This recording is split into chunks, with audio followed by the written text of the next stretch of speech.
ರಾಷ್ಟ್ರ ರಾಜಕಾರಣದಲ್ಲಿ ಸಂಚಲನ ಮೂಡಿಸುವಂತಹ ಒಂದು ಬೆಳವಣಿಗೆಯ ಸುದ್ದಿಯನ್ನು ತೆಗೆದುಕೊಂಡು ಬಂದಿದ್ದೀವಿ.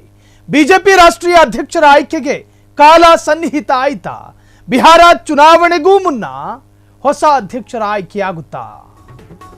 ರಾಷ್ಟ್ರ ರಾಜಕಾರಣದಲ್ಲಿ ಸಂಚಲನ ಮೂಡಿಸುವಂತಹ ಡೆವಲಪ್ಮೆಂಟ್ ಇದು. ಬಿಜೆಪಿ ರಾಷ್ಟ್ರೀಯ ಅಧ್ಯಕ್ಷರ ಆಯ್ಕೆಗೆ ಕಾಲ ಸನ್ನಿಹಿತ ಆಯ್ತಾ? ಯಾವುದೇ ಘಳಿಗೆ ಬೇಕಾದರೂ ಬಿಹಾರ ಚುನಾವಣೆಗೂ ಮುನ್ನವೇ ಹೊಸ ಅಧ್ಯಕ್ಷರ ಆಯ್ಕೆ.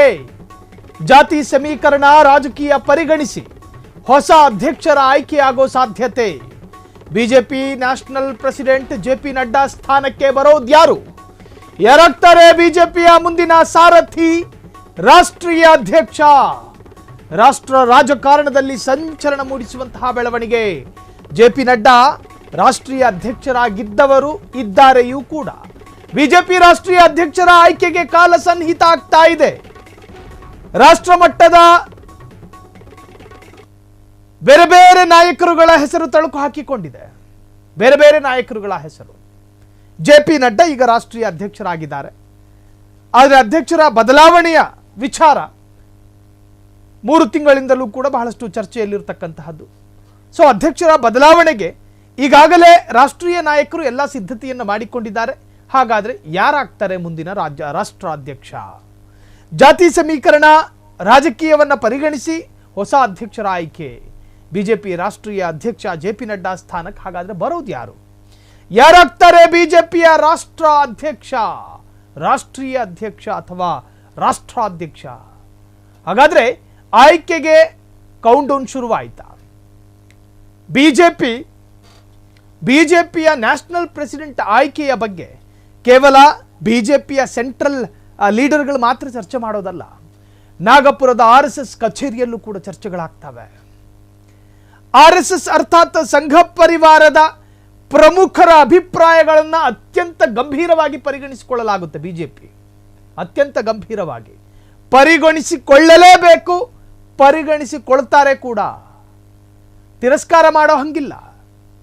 ಸಂಘದ ಅಭಿಪ್ರಾಯಗಳನ್ನು ಅತ್ಯಂತ ಜವಾಬ್ದಾರಿಯುತವಾಗಿ ಸ್ವೀಕಾರ ಮಾಡಿಕೊಳ್ಬೇಕು ಬಿಜೆಪಿ. ಹಾಗಾದ್ರೆ ಸಂಘ ಪರಿವಾರ ಯಾರ ಒಲವನ್ನು ತೋರ್ಪಡಿಸುತ್ತೋ, ಯಾರ ಮೇಲೆ ಒಲವನ್ನು ತೋರ್ಪಡಿಸುತ್ತೋ ಅಂತಹವರೇ ಬಿಜೆಪಿಯ ರಾಷ್ಟ್ರೀಯ ಅಧ್ಯಕ್ಷರಾಗಬೇಕಾಗಿದ್ದವರು. ಹಾಗಾದ್ರೆ ನಿಜವಾಗಿಯೂ ಆ ಸ್ಥಾನಕ್ಕೆ ಯಾರು ಬಂದು ಕೂತ್ಕೋತಾರೆ?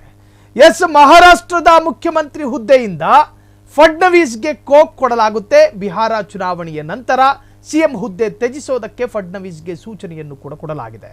ಇದು ರಾಷ್ಟ್ರ ರಾಜಕಾರಣಕ್ಕೆ ಮಹಾ CM Fadnavis entry fix. Maharashtra ಮುಖ್ಯಮಂತ್ರಿ ಹುದ್ದೆಯಿಂದ ಫಡ್ನವೀಸ್ಗೆ ಕೋಕ್. ಬಿಹಾರ ಚುನಾವಣೆ ನಂತರ ಸಿಎಂ ಹುದ್ದೆ ತ್ಯಜಿಸಲು ಫಡ್ನವೀಸ್ಗೆ ಸೂಚನೆ. ರಾಷ್ಟ್ರ ರಾಜಕಾರಣಕ್ಕೆ ಮಹಾ ಸಿಎಂ ಫಡ್ನವೀಸ್ ಎಂಟ್ರಿ ಫಿಕ್ಸು.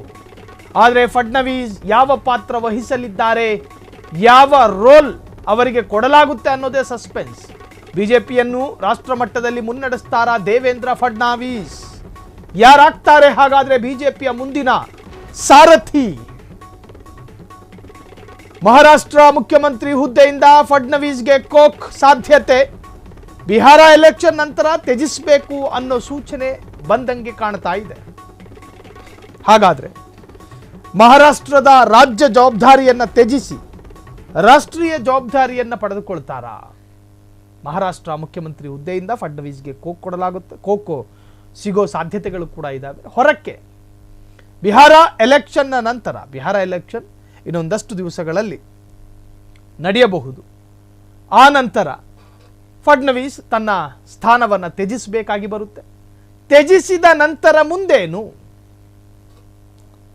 ತಮಿಳುನಾಡಿನ ಅಣ್ಣಾಮಲೈ ಆತನನ್ನ ರಾಜ್ಯಾಧ್ಯಕ್ಷ ಸ್ಥಾನದಿಂದ ತೆಗಿಬೇಕಾದ್ರೆ ರಾಷ್ಟ್ರೀಯ ಹುದ್ದೆಗಳನ್ನು ಅಥವಾ ರಾಷ್ಟ್ರೀಯ ಜವಾಬ್ದಾರಿಗಳನ್ನು ಕೊಡಬಹುದು ಎನ್ನುವಂಥ ಚರ್ಚೆ ಇತ್ತು. ಆದರೆ ಈವರೆಗೂ ಕೂಡ ಅದು ಅಧಿಕೃತ ಅಲ್ಲ. ಹಂಗೇನೆ ಫಡ್ನವೀಸ್ ಆ ರಾಜ್ಯದ ಜವಾಬ್ದಾರಿಯನ್ನು ಕಳೆದುಕೊಂಡ ನಂತರ ರಾಷ್ಟ್ರೀಯ ಸ್ಥಾನಮಾನ ಸಿಗುತ್ತಾ ಫಡ್ನವೀಸ್ಗೆ? ರಾಷ್ಟ್ರ ರಾಜಕಾರಣಕ್ಕೆ ಮಹಾ ಸಿಎಂ ಫಡ್ನವೀಸ್ ಎಂಟ್ರಿ ಫಿಕ್ಸು ಅನ್ನೋ ತರಹದಲ್ಲಿ ಚರ್ಚೆಗಳು ಶುರುವಾಗಿದೆ. ಹಾಗಾದರೆ ನಿಜಕ್ಕೂ ಕೂಡ ಫಡ್ನವೀಸ್ ಯಾವ ಪಾತ್ರ ವಹಿಸಲಿದ್ದಾರೆ ಅನ್ನುವಂತಹದ್ದು ಈಗ ಸಸ್ಪೆನ್ಸ್ ಆಗಿ ಉಳಿದಿರುವಂತಹದ್ದು, ಕೌತುಕದ ಗೂಡಾಗಿ ಉಳಿದಿದೆ. ಫಡ್ನವೀಸ್ಗೆ ನ್ಯಾಷನಲ್ ಜವಾಬ್ದಾರಿಗಳನ್ನು ಕೊಡಲಾಗುತ್ತಾ ಅಥವಾ ಅಣ್ಣಾಮಲೈ ಪರಿಸ್ಥಿತಿ ಬಂದು ಒದಗಬಹುದಾ? ಬಿಜೆಪಿಯನ್ನು ರಾಷ್ಟ್ರಮಟ್ಟದಲ್ಲಿ ಮುನ್ನಡೆಸ್ತಾರಾ ದೇವೇಂದ್ರ ಫಡ್ನವೀಸ್?